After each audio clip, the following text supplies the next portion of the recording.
stuff from Twitter, loads of different sources. Idea being, see how people interact with that data. Would you be interested in taking one? Thanks for explaining it. No problems. Crime stats, local economic stats, all sorts of things. If you're interested in that kind of thing, interested in being in the know, or you're just interested in being in a part of a research project, would you be interested in taking part? Probably not. Okay. I'm really interested in this. Worth a try. Yeah. Worth a try. It scrapes the internet for interesting information about your area, the area you happen to be in. It scrapes the internet and gives you little brilliant bits of data and information. Take it for a couple of months and play with it. It's unique. There's only 120 of them in the world. This is a Datacatcher, brand new device. It's location aware. It gives you facts and figures about your area in London as you move around. Okay. What did Hello there. Welcome there. These are Datacatchers.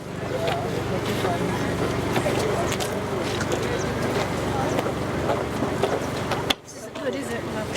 It's challenging and I think fascinating bits of knowledge.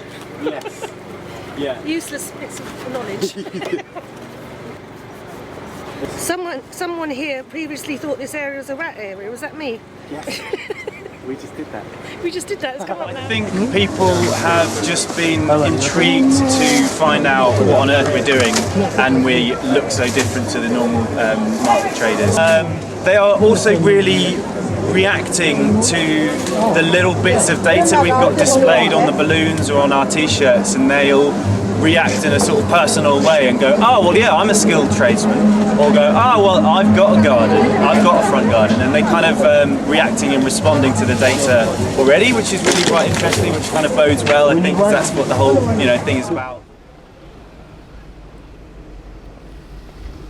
Personally, like after getting over the novelty of being able to do that with the instrument, I found a lot of the data I picked up quite inane and boring, and I wondered what the point of it is. Without knowing what the project's for, it seemed somewhat pointless, and I felt that a lot of the data I picked up I could either Google or get in so many other sources. The depth of the information was that it's not really astounding, and even from a novelty or from a fun perspective, I doubt I'd be the centre of any Christmas party taking this with me, to be honest with you, with the information I've got on it. No disrespect to those people working very hard on this project, but you do want an honest response from me, and I can assure you that I'll give you that. My name is Frank, being Frank by name and nature. The person who passed it to me, I opened it in front of him, and because I was really excited and I wanted to show him this really weird thing, and we turned it on, and we were completely mesmerized. We sat there for like maybe 15 minutes, and I was surprised that it was very highly hyper located. So I was at university. It told me it's connected to the King's Cross Granary Square Tower, and it was exactly where I was sitting. So it was a bit unsettling in a way that it was so specific and accurate to me. I would be sitting here and I was looking, and it would say something like people have X amount of income, 5% of this area are pensioners and stuff like that. What's missing is the ability to judge the validity of that information. I think what's very misleading about data is how you judge data and how you use data, because from my experience, it can be incredibly misleading, and it could really actually make you believe things that are completely wrong. I'll point this out because I wouldn't know about this otherwise. The British being very, very coy about what they earn and what they owe and all the rest of it, but it says here, a credit agency describes people around here as bright young things. And what surprised me about this area, also Stratford and Southwark, they're quite young communities. I think it says the average age in 2020 in Southwark will be between 25 and 29. In Newham, which is a very young borough, it's going to be something like 24. So it's interesting to see how young London is. Another thing on here that surprises me is how few people claim what they call the state pension. And I start thinking to myself, what does that mean? Because we're all too young? or we don't, or people don't make it. So you start thinking, people don't live long enough to claim this benefit. Depending on where you live in London, I don't know. It's hard to work out. That's the only bit of information I've started to think I need to go into this deeper, because I'd like to live long enough to get my pension, statistically. I found it really informative. After about the second day or third day I was using it, it was starting to collect tweets. So, they were coming up about somebody in this area has tweeted about, so it was collecting all that stuff, I went to London Bridge with it, and then it was telling me all about that. Although the reception got a bit fuzzy here and there, but, with the buildings and what have you, but it was still giving me lots of stuff about that. What are the dogs like around there? And I said, well, I did the survey, and I said, well, basically around here, it's in this particular area, it's all, I saw the one that came up, the options about your dogs, are they a weapon? And I thought, oh yeah, probably around here they are. And then they were more like handbag dogs where I was.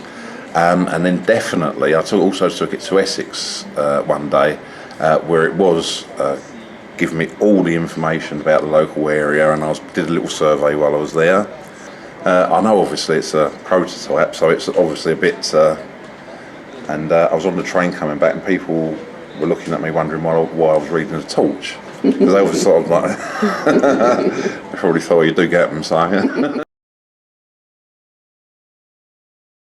Well, the first thing I liked is it's very easy. I was a bit surprised actually how simple they'd made it. There's one button, you just turn it left or right. It's quite a sort of eye-catching design. And I remember the first few days I took it out and I'd sort of start conversations with, did you know average house price in this area is, or there are 300 people who are registered as homeless in this borough. I think for it to be useful, you'd maybe need it as an app, and you'd maybe need to be able to request the information. If you'd asked me, where do you think's got a higher life expectancy, Islington or, Bulwell in Nottingham, I would have told you, I probably would have guessed, well, I'm going to guess Islington's got higher, but I don't think I ever would have guessed how stark those differences are. And yeah, I guess that was the main thing I took away from it, was walking around different areas in London and seeing quite how stark the differences were, which is the sort of thing you kind of have in the back of your head, but it's never as obvious. The Datacatcher provides kind of a new layer to the city with data or information that you can't really see when you walk around. So it shows a layer of the city that you can't otherwise perceive.